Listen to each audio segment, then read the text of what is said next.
Hello, welcome to Digital Farm TV Rural News. I'm Andy Walker. With last week's long heatwave came massive bushfire outbreaks right across southeastern Australia. This graphic vision was captured by digital TV executive producer Tony Grace in the Riverina at the weekend. Firefighters in northern New South Wales worked through the night on Monday to control a grass fire that destroyed a fire truck near Moree in New South Wales as this bulletin was being prepared. At least 3 homes are lost at Minimbar near Wagga Wagga as bushfires raged, according to New South Wales Rural Fire Service Deputy Commissioner Rob Rogers. In South Australia, firefighters battled blazes that were estimated to have caused $10 million worth of property damage across the state. In a new move applauded by Murray-Darling irrigators, the Commonwealth Government announced this week that up to 10 billion litres of water is to be available for sale in New South Wales' Gwydir Valley for the first time since 2008. The Commonwealth Environmental Water Holder, David Paps, said that environmental conditions had guided the decision to sell in the Gwydir.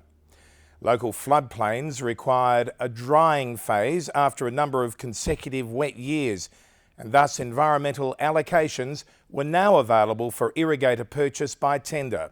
National Irrigators Council Chief Tom Chesson said irrigators welcomed the newfound flexibility. The record 2013 crop has caused wheat prices to fall to a new 3-year low as appetite for the grain diminishes due to oversupply, the Australian Financial Review reported this week. During the past 12 months, Chicago Board of Trade wheat futures had fallen 32.1%, following a 9.2% rise in 2012, fueled by shrinking supply after drought in the USA. The market experienced a 1.6% drop in Board of Trade wheat to $5.64 a bushel late last week, making it the worst performing agricultural commodity during the past month, down 8.1%. Dairy farmers are being asked to provide as much mating data as they can for inclusion in the April 2014 Australian breeding values to help improve overall fertility in the dairy industry.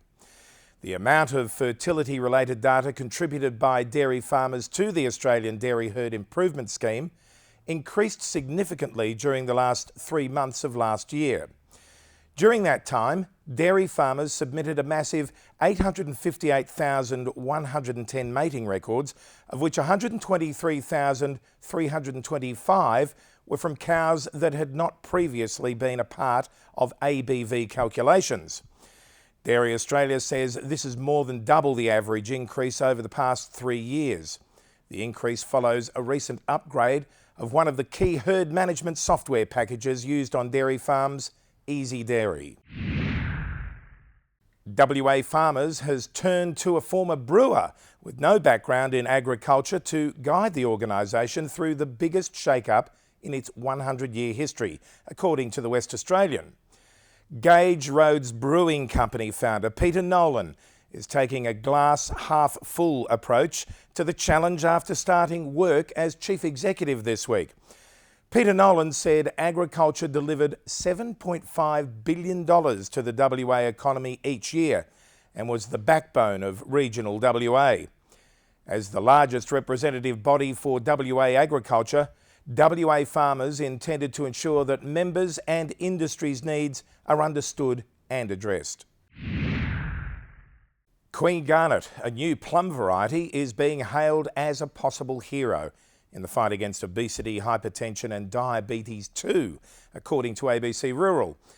The Queensland Government has spent nearly 10 years developing the variety with the inflammation-fighting pigment anthocyanin. Biomedical science professor at the University of Southern Queensland, Lindsay Brown, has studied the effect of anthocyanin on health in rats.